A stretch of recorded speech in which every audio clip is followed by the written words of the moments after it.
Hello, this is Chris with Phoenix Gaming. Today we're going to take a look back at Warhammer Fantasy 8th Edition and we're going to talk about the movement phase. I will tell everybody this is probably going to be a little bit longer of a video. I'm going to break it down into two parts. This will be the first of those two parts. And even with it being in two parts, it's probably going to be a little bit longer than it should be. And that's because movement in Warhammer Fantasy was a lot more complicated than it is in 40K and a lot more complicated than it really ever was in 40K. Even the older editions of Warhammer Fantasy always had a more layered and complex movement phase because of the rank and file and the facings and everything else that had to go on within the game. And what we'll do is we'll talk about how you move your units, charging, like just how the movement phase interacts. And all this is the main reason we're doing this is because I do believe that when Old World releases, the 8th edition rules are going to be the core or the skeleton. That doesn't mean it'll be the same, but I do think the 8th edition rules will be the skeleton and they will just kind of tweak and change things. And really, GW's kind of alluded to that anyway. And they have mentioned that they've gone back through all of the previous editions of Fantasy and kind of cherry picked what they felt was the best of each one to build the old world. So I think the movement phase is going to be based a lot more on 8th edition because 8th edition was still one of the easier versions of Fantasy in terms of movement, simply because you could pre-measure. Like I said, this will be based on the 8th ed rules. We will not look at the Warhammer Armies Project rules, although they are very similar. In the movement phase, you have the start of your turn, then that's when you resolve any actions or anything that references at the start of the turn. It's kind of like the command phase for 40k players. Like the start of the turn happens at the beginning of the movement phase. Then charges. So in fantasy, you actually charge in the movement phase. And the way it works is you nominate all of your chargers at once. We'll get into it a lot deeper. And honestly, there will probably be a standalone charge phase video that covers it a lot more. Then you do your compulsory moves, and that's anything mandatory. So anything that's fleeing, anything that says you have to move it in the compulsory, like most of the time it will tell you. And then after that, you do your remaining moves, and that's just going to be any other units that you want to move. Part 1, moving your units. So the main thing is going to be that units must move in a straight line in the direction it is facing. And yes, facing matters even for the units. Movement is in inches, and you can move any distance up to your movement. So this is all going to feel kind of similar, but the main thing here is that it's in a straight line. There are always exceptions to the rule, like skirmishers move a lot more like AOS or 40k models, but for most of your units, this is how movement is done. They must remain in a formation, and this generally means they just need to be in a square-ish block, and those blocks need to be, all the models in it are in base-to-base contact. Generally speaking, a lot of players will just use movement trays. Speaking of movement trays, if you are looking forward to the old world, like I am, there's going to be a link in the description that will send you to some movement trays on Amazon. And if you purchase them using my link, it just gives me a little bit of a kickback, which I appreciate. I will be loading up on some movement trays as we get ready for the old world, and I'm rebuilding some armies. Units with multiple movement characteristics move the movement of the slowest model in the unit. So if you have a character that moves 12, but the unit moves 6, everything just moves 6. And that's mainly, it's really common sense because you have to maintain your formation. If you wish to change direction, there are a number of maneuvers you can perform. Distances are always measured front to front, which again, that's very standard for GW stuff. While moving, units may not move within 1 inch of any other unit, friend or foe, nor impassable terrain. Forgive my spelling error there. Let's fix it right now on the video. Hey, spell check's a real G. In order to get within 1 inch of an enemy unit, a charge must be declared. So what we'll do is we'll take a quick break. I've got a little preview for you that explains how this all works. And then from there, we'll jump back over. So let's hop over to the table now. Here we're going to go over our example of how to move our units. This is the most basic of movements. So if you look here, we've got our unit of Bretonians. Some of them are painted, some of them aren't so lucky. We're going to assume that the whole unit has a movement of 4 inches.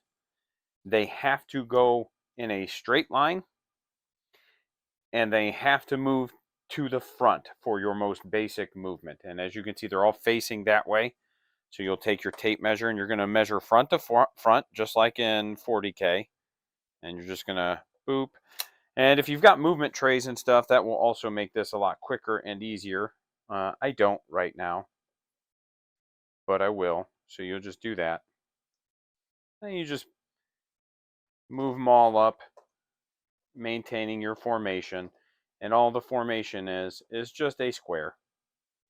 This formation happens to be five ranks by 3 columns. So it's 5 by 3. Got some archers back here because I ran out of men-at-arms to do this demo. And that's really it. That's how you would do the most basic of movements, your forward movement. Now, when moving, you would not be able to move within an inch of any enemy models, or within an inch of any friendly models, or within an inch of impassable terrain. And we'll go over that in the next segment. There are 2 maneuvers a unit may perform in order to change direction. One is a wheel. When performing a wheel, one of the front corners becomes the pivot point, and the other corner moves forward. The distance moved is measured from the corner that moved, and you are not allowed to wheel backwards. And again, we're going to go to the table. I'll show you how this works. But if you just imagine that one of the corners is anchored and the whole unit just kind of pivots around that. If you were ever in the military, you know what this looks like. It's a pretty standard drill and ceremony formation maneuver, but that's how you wheel. You can also reform, and the unit maintains its current center point, which means it doesn't really move at all, but you can change their facing, change the formation, or do both. And if a unit reforms, it will usually be unable to move or shoot, but as always, there are exceptions to that rule. Let's take a look at both of these maneuvers at the table. In this segment, we're going to cover maneuvers. There are 2 maneuvers that you can perform. There's actually a few more, but the 2 main ones that we're going to focus on for this video are going to be the wheel and the reform, both of which are maneuvers that allow you to change your directions. We will start with the wheel first. When you perform a wheel, what you're going to do, and we're going to grab this paintbrush so we have a point, you're going to pick one corner to be your pivot. So we're going to pick that one. And then one corner is going to wheel, so this one. Because again, we're moving forward. So what you're going to do is this guy basically has to stay here. And the easiest way I found to do it, unless you have, again, movement trays, is to just pull the rest of your unit back a little bit. And then what you're going to do is you're just going to take him, pivot him where he needs to be. So let's say we want to do that. So now what we'll do is we'll measure the distance from this corner to here to see where it would need to be in order for him to be in line with the formation. If you've got the old fantasy measuring sticks, those are actually really good for this. And that's about 5 inches. And again, it's one of those where, for the most part, just be close. This game is already complicated enough as it is. There's no reason to start arguments with people because maybe they moved a 1/16 of an inch too far. You know? So just make sure you're close. That's 5 inches. And then just fill in the ranks behind it. As long as it's the same exact formation it was when you left. And that's how you perform a wheel. Like that. So now what we're going to do is, let's say we want to face this tree man over here. You can't see him. I'll move him up. We want to face that tree man. And we're like, oh no, there's a tree man. We should look at him because he's cute. So what we'll do is, instead of a wheel, we want to just reform. And what a reform does is it allows you to maintain your current center point. So this is our current center point right now. And then you get to basically change your formation as long as it meets all the rules for holding a formation and or the direction you're facing. So let's say we wanted to do 2 ranks.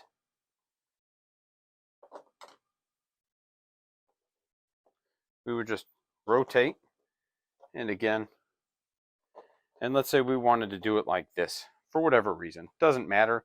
Just know that these are things you can do. This is going to be really good for archers because a lot of times your archers are only going to be able to fire in 1 rank. I guess I had an extra guy there somehow.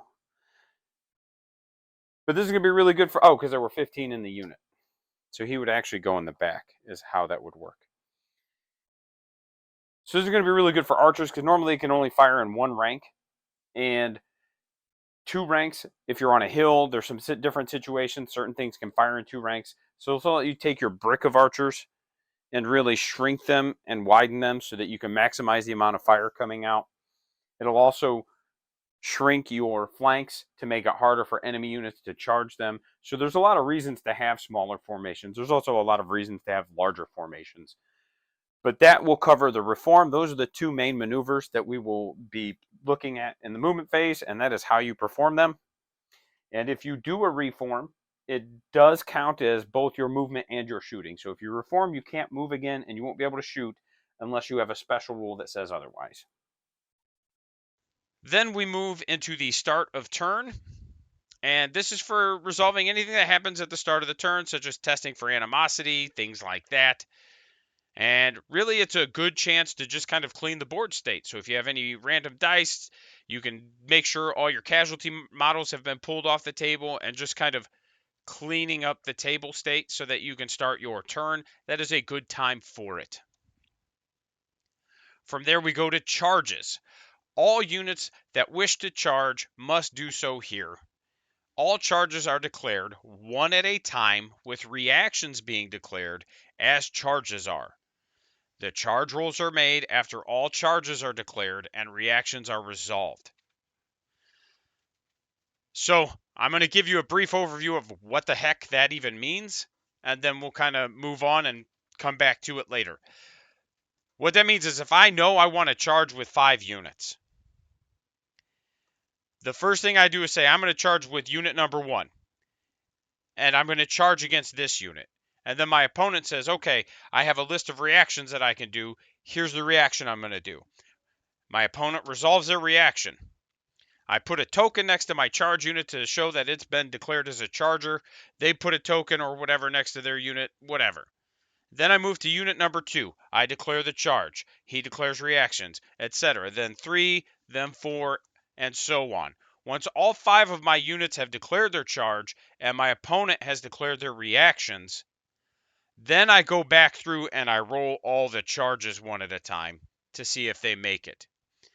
So it's a lot different than 40K, where you just charge, like declare the charge, declare the reaction, roll the charge, move the charge, next unit. You have to declare all of your charges before any dice are rolled. Now, you don't have to go, all right, I'm charging with everything. Like, I could charge with unit 1, see what my opponent's reaction is, and then decide not to charge with anything else. But I couldn't charge with unit 1, get a reaction, roll the dice, then charge with anything else. Once a charge roll is made, that's it. You're done declaring charges. Charge with any and all units you wish to. So to declare a charge, you declare that the unit is charging. You declare the target of the charge. You can pre-measure in 8th. So if you're an old hammer guy like I am, 4th, 5th, 6th, 7th, you couldn't pre-measure. I think we started in 5th or 6th. But it's one of those where 8th brought in pre-measuring, which changes the way charging works. The target of the charge must be in line of sight of at least one model in the charging unit. So if you can't see it, you cannot charge it.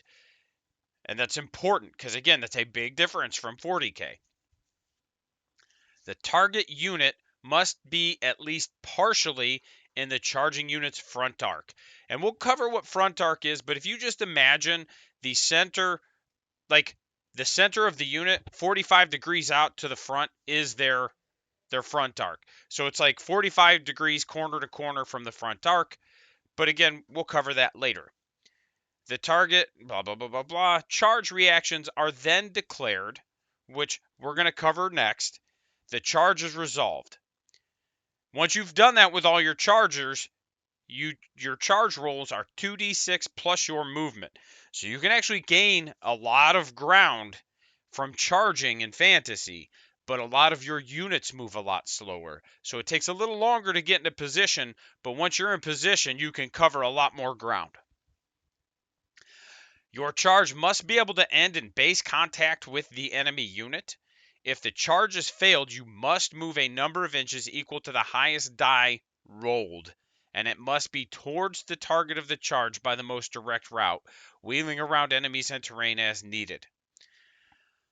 So what that means is if the charge is 16 inches away and my move is 4, I would have needed a 12 on the die, right?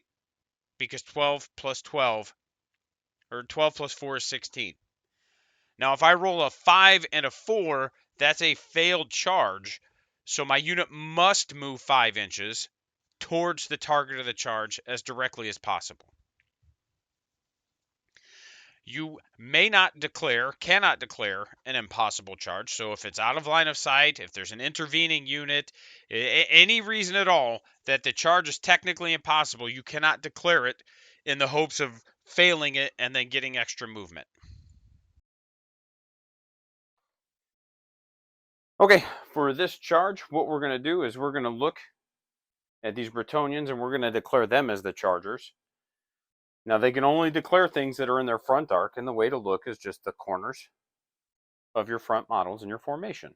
So it's just a 90-degree from there, like that. So we can't declare a charge against this handsome tree man because he's in the side arc. But we could declare a charge against this one here or against this one here. When you move your charger, they have to move in a straight line, but they're allowed up to a 90-degree wheel. So this unit could get into base to base, maybe. It's real close with this tree man. So we're actually just going to rotate him just a hair, just to make sure we can't. So that when we do this, we know we can just wheel him about 2 inches to get like that. And then another 3 inches would get them up.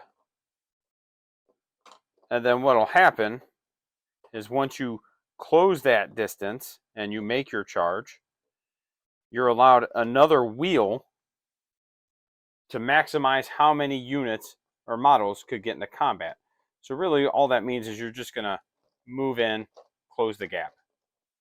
Now obviously this tree man doesn't have a square base, which is why it's so much harder, but that's all we would do there. You'd do as little wheel as possible to get into base contact, move them into base contact, and then close that gap. Now, if you don't make the charge, what'll happen is, let's say we charged this tree man way over here, and let's say we rolled snake eyes, or a 1 and a 2. What you'll do is you'll measure. We needed a 7, so we need to bounce them back just a hair, just to make sure we fail it with a 1 and a 2. Okay, so now we needed an 8, because you need to get into base-to-base contact, and 7 won't do it.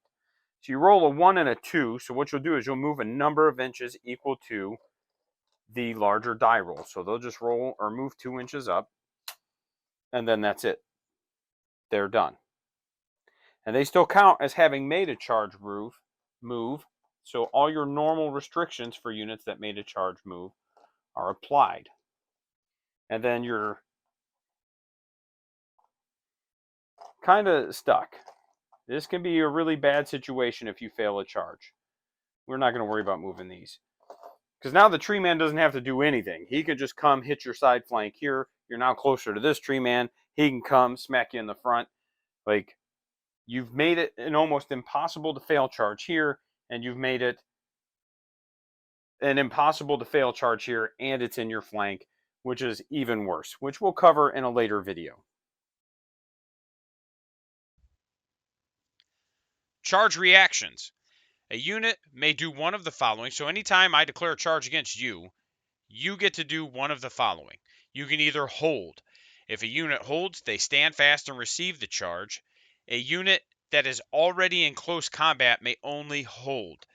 So it basically just means you're going to take it, right? You're going to charge me, I'm going to take it. That's what's going to happen. If I'm already within engagement range of an enemy unit, that's all I'm allowed to do. I can't do anything else. You may stand and shoot. Units with missile weapons that are not in close combat may stand and shoot, but only if the range to the charging unit is greater than that unit's movement. So, again, you get to shoot at somebody when they charge you as long as they are farther away than their movement in inches, which means you're generally going to be able to stand and shoot against infantry. Cavalry is going to get a lot tougher. Resolve a normal but out of sequence shooting attack and resolve any panic tests incurred by it. And we'll go over that in a lot more detail in another video, but basically what that means is if I shoot you and I inflict enough casualties, I could actually make you take a panic test, and if you fail it, you just flee anyway. You don't even get to do your charge. So it's one of those where leadership is a lot bigger of a deal. I wouldn't stress too much about it because from what I've seen about the old world, they are going to be tweaking leadership a bit to make it not quite as to make it not influence the game as heavily as it does already. After which, treat the unit as if it made a hold reaction. You can only stand and shoot once. So what that means is, again, I get to stand there, I get to shoot you. After I resolve my attacks, you count as if you made the hold reaction, which means you have to take the charge. There's nothing you can do. And you can only stand and shoot once. Units that are already fleeing must declare a flee reaction. So if somebody's already broken and running away, all they can do is flee. If you choose to flee, you turn on its center so that it is facing directly away from the enemy unit that is charging, ignoring units in impassable terrain. You roll 2d6 and move the unit a number of inches equal to the die roll. This works just like compulsory moves. A unit that flees must continue to declare flee reactions for the rest of the phase, and fleeing units that hit a table edge are removed as casualties. Basically, if you know your unit's just going to get slaughtered, like for instance, you have my brain is not processing right now. I don't know. Like you have some unit of 10 archers and they're about to get charged by, a unit of 10 Pegasus Knights, for example. And don't worry about unit size. I'm just using these as numbers and examples. And you're like, well, shit, I'm not gonna live through this, and like they're too close for me to stand and shoot, so I'm gonna try to flee. So you choose to flee to run away to try to deny them the charge, and then they still get to make their charge roll, but up to once per charge, like up to once per movement phase, they can redirect the charge also, which we will cover.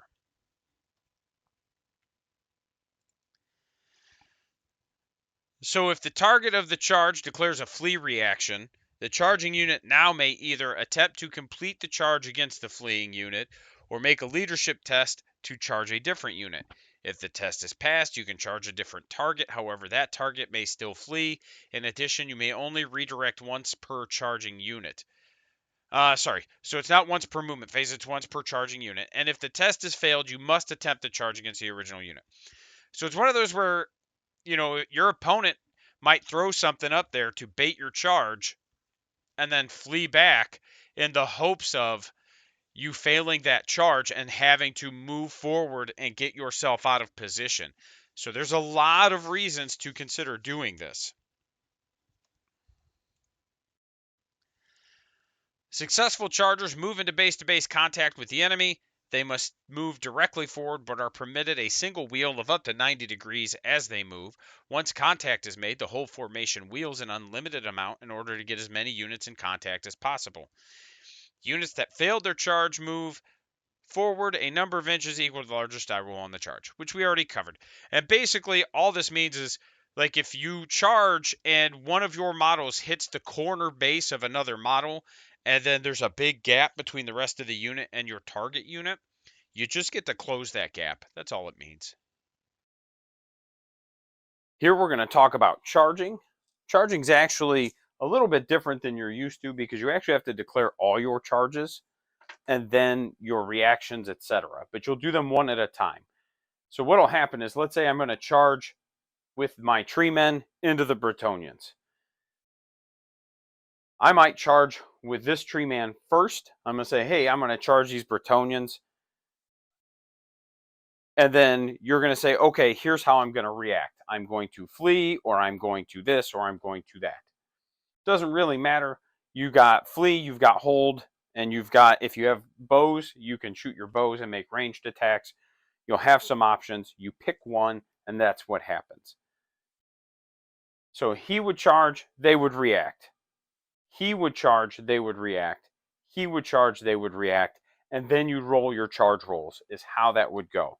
So you do all your charges and reactions, then you do your charge rolls.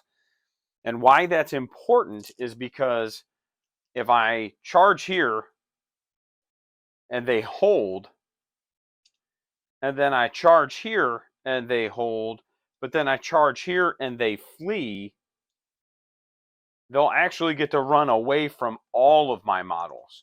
So it's one of those where you've got to be cognizant of that, because if I charge from here to here and you're just like, all right, man, I'm going to hold it, I might just charge from here to here and then be done charging.